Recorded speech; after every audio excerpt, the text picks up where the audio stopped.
아름답고 복된 교회 성도 여러분, 오늘 되풀이되는 하나님의 축복, 약속, 계약이란 제목으로 창세기 15장 7절에서 21절의 말씀을 증거하도록 하겠습니다.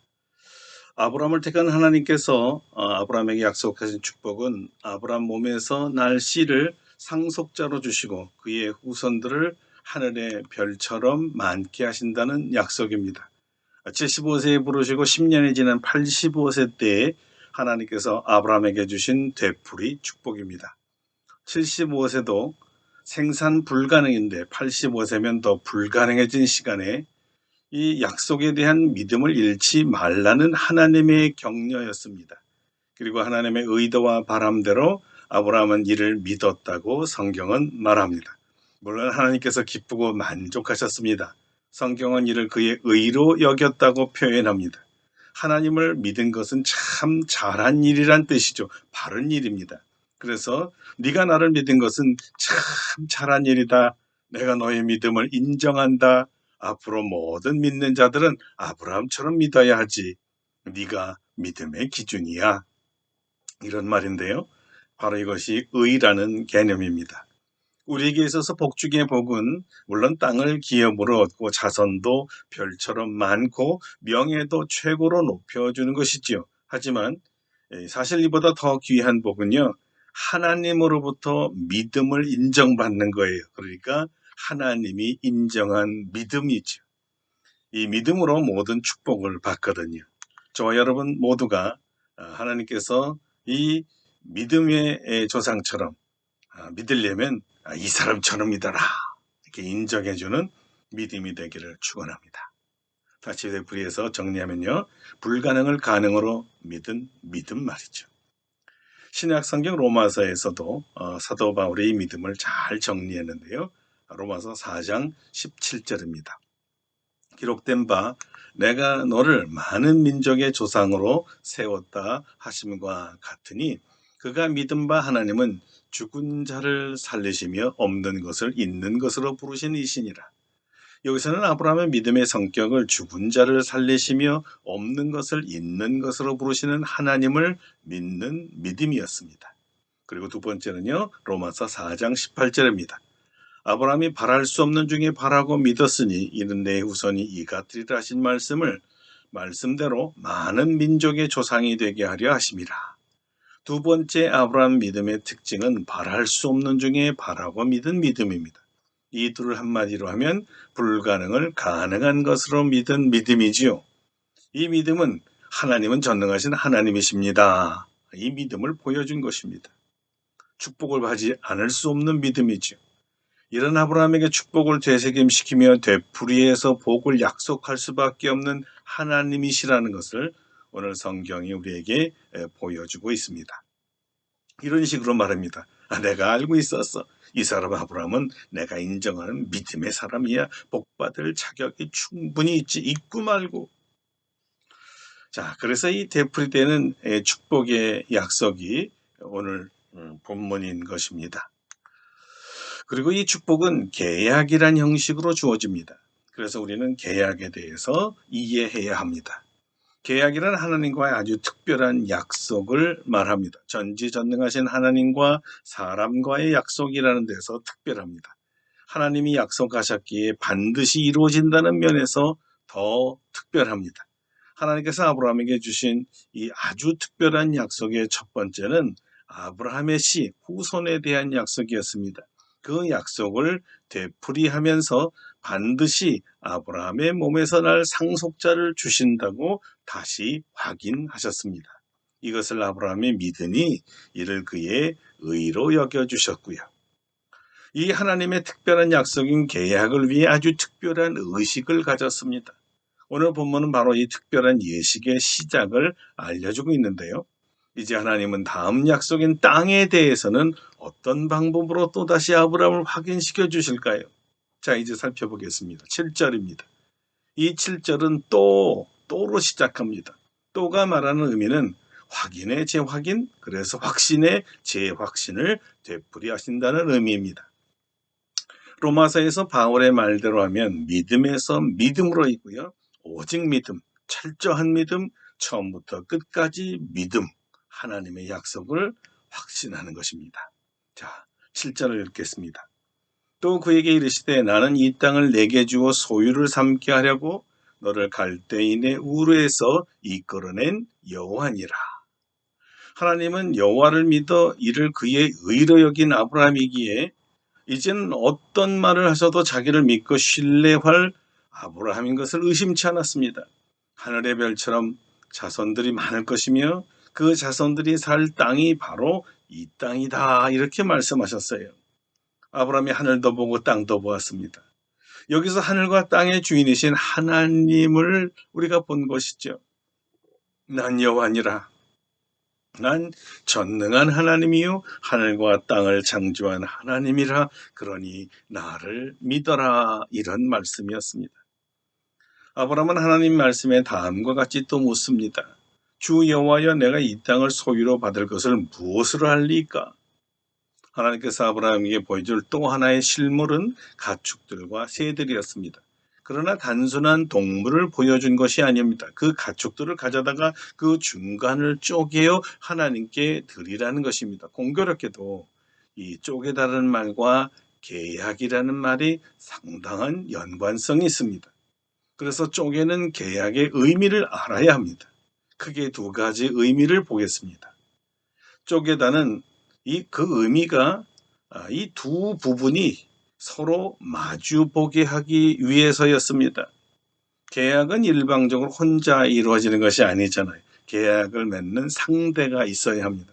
그래서 계약의 한 부분은 하나님이시고 다른 부분은 아브라함이 됩니다.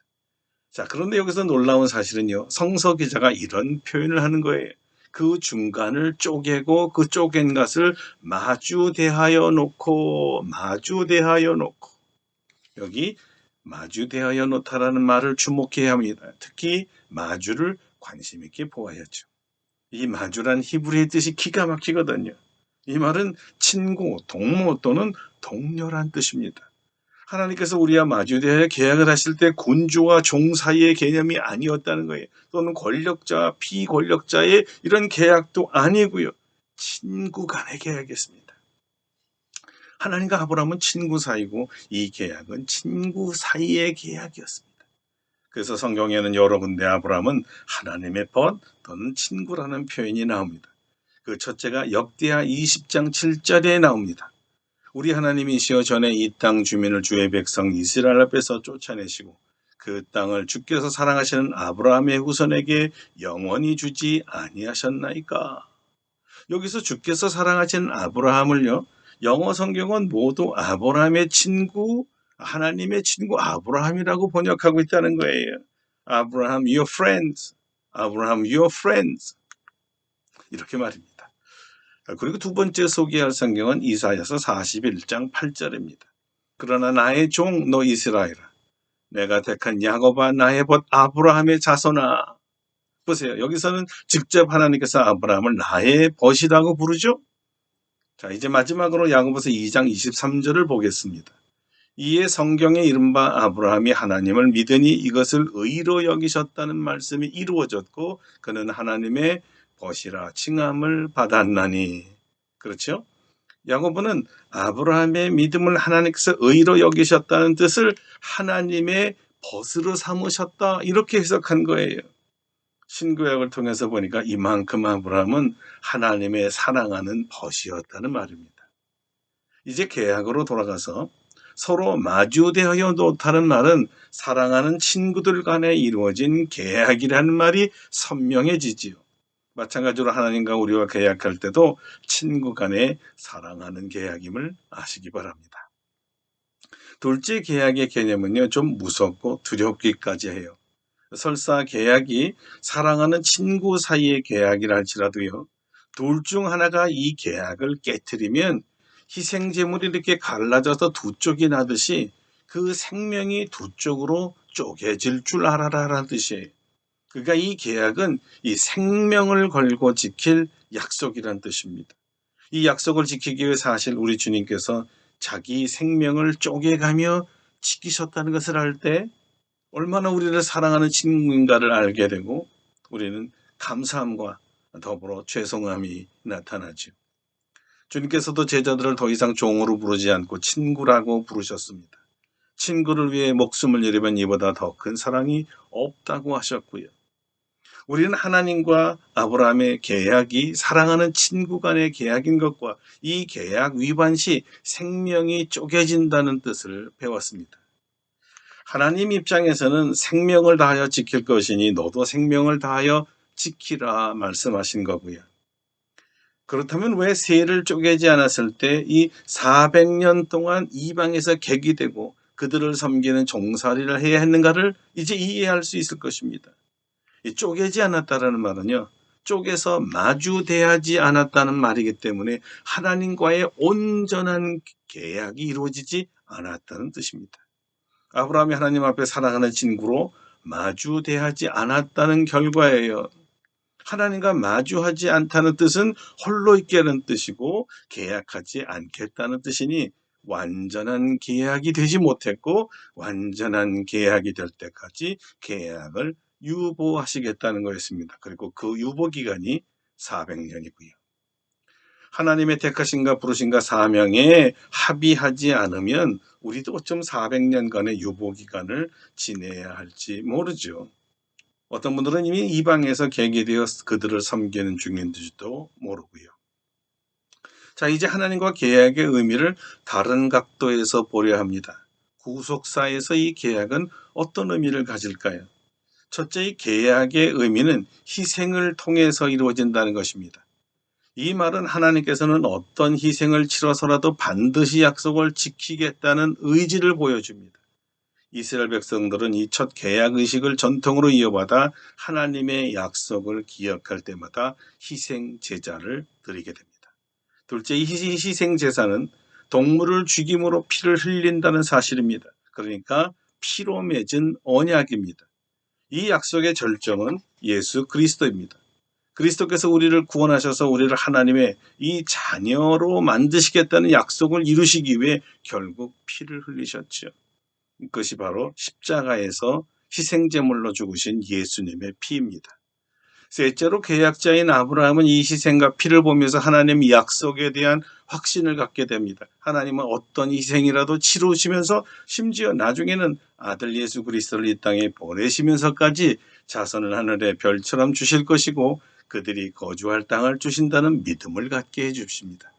그리고 역사를 보면 이 약속은 언제나 성취되었습니다. 예수 그리스도를 주로 믿는 자들은 모두 하나님의 자손이요 하나님의 자녀들이 됩니다.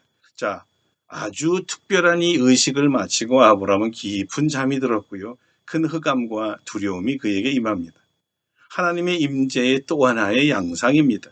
하나님의 특별한 임재는 어떤 목적을 가지고 나타납니다. 과연 그 특별한 임재는 이스라엘 백성이 당할 고난에 대한 예언이었습니다. 하나님의 약속한 이 아브라함의 후손이 이방에서 궤기 되어서 종살이를 하되 400년 동안 괴로움을 당할 것이라는 예언입니다. 그러나 400년 후에는 오히려 종살이로 이스라엘 백성을 괴롭힌 나라를 징벌하며 아브라함의 자손들이 큰 재물을 이끌고 나올 것이라고 하셨습니다. 이것이 4대 만에 이루어진다고 하셨고요. 그리고 다시 돌아온 후에는 땅을 주시되 애굽에서 큰 강 유브라데까지 이스라엘 자손에게 주실 것을 약속합니다. 이 본문은 사실 아브라함에게 하신 약속이지만 이 약속이 있었다는 것을 우리에게 알려준 사람은 아브라함의 후손인 모세였습니다. 출애굽을 한 상태에서 모세는 하나님께서 이 모든 고난을 아브라함에게 다 말씀하셨었고 이제 와서 생각해보니 하나님께서 아브라함에게 말씀하신 그대로 이루어졌다는 거예요. 자신들이 400년 종살이를 하였다는 거죠. 그리고 하나님께서 자기 조상 아브라함에게 말씀하신 대로 수많은 기적을 일으켜서 종살이를 이제 면하게 해주시고 그들을 애굽에서 구출해 주셨다는 겁니다. 그리고 하나님께서 자기들에게도 아브라함에게 요구하신 것처럼 특별한 의식, 하나님의 백성이 된 자들만이 행하는 특별한 의식을 하라고 가르쳐 주셨습니다. 그것이 바로 희생제사, 예배였습니다. 하나님의 약속을 기억하라는 의식입니다. 약속을 반드시 지키는 이 하나님을 예배하라는 것이었죠. 믿음의 조상 아브라함처럼 희생을 드리고 피를 흘려 자신들을 구원하신 하나님을 영원히 송축하라는 것이었습니다. 그리하면 아브라함에게 약속하신 민족의 창대함과 큰 땅의 거주함과 그들의 이름을 높이는 역사가 계속될 것이라고 이스라엘 백성들을 위로했던 것입니다. 오늘날 예수 그리스도의 십자가를 통해 구원받은 우리들도 예배를 통해 하나님과의 계약, 하나님의 약속을 기억합니다. 우리와의 약속이에요. 그리고 그 계약은 이것입니다. 하나님께서 우리 하나님이 되시고 우리는 하나님의 자녀가 되는 계약입니다. 그래서 우리를 계약 백성이라고도 하지요. 하나님과 사랑하는 친구가 되어 계약한 사람들은 하나님의 축복이 주어집니다. 아브라함처럼요. 자손들과 땅과 명예를 주신다는 약속이고, 또 우리가 해야 할 일은 우리를 사랑하사 십자가에서 죽기까지 희생하신 예수님을 바라보며 우리를 구원하신 이 하나님을 찬양하며 예배하는 예배자가 되어달라는 거예요. 자, 계약은 예수님의 피로 이루어졌습니다. 계약자인 하나님과 우리가 서로 마주 대하여 친구 간에 지킨 이 계약을 생명으로 지켜달라는 것이죠. 그러면 히브리서 기자 밝힌 대로 복은 우리의 것이죠. 바로 이런 복입니다. 내가 반드시 너에게 복주고 복주며 너를 번성하게 하고 번성하게 하리라. 아멘. 기도하겠습니다. 사랑하는 주님, 우리를 하나님의 자녀로 불러주시고 하나님의 자녀로서 모든 복을 받게 해주시니 감사드립니다. 우리의 영원한 하나님이 되어주시고 우리는 하나님의 자녀가 되게 해주시는 약속 감사드립니다. 예수를 구주로 주로 영접하면 하나님의 자녀가 되어서 영생 복락을 누리고 이 땅에 살 때 아브라함처럼 복주고 복주며 창성하고 창성하게 하시고 번성케 하신다는 약속을 인하여 감사드립니다. 우리 하나님, 주님과의 약속, 우리는 예배자가 되어 우리 주님의 참으로 성호를 찬양하며 구속에 대해서 감사를 드릴 때 우리 하나님께서는 한없는 복으로 우리에게 내려주시는 이 약속을 지켜 주시옵소서. 우리가 영원히 주님을 찬양할 것입니다. 우리 주께서 영광 받아 주시옵소서. 예수님의 이름으로 기도드립니다. 아멘. 예, 사랑하는 성도 여러분, 오늘 말씀을 마치겠습니다. 아브라함처럼 하나님과의 계약을 꼭 잘 지켜서 복을 받는 하나님의 계약 백성들 되시기를 축원합니다. 그럼 다음 주에 뵙도록 하겠습니다. 감사합니다.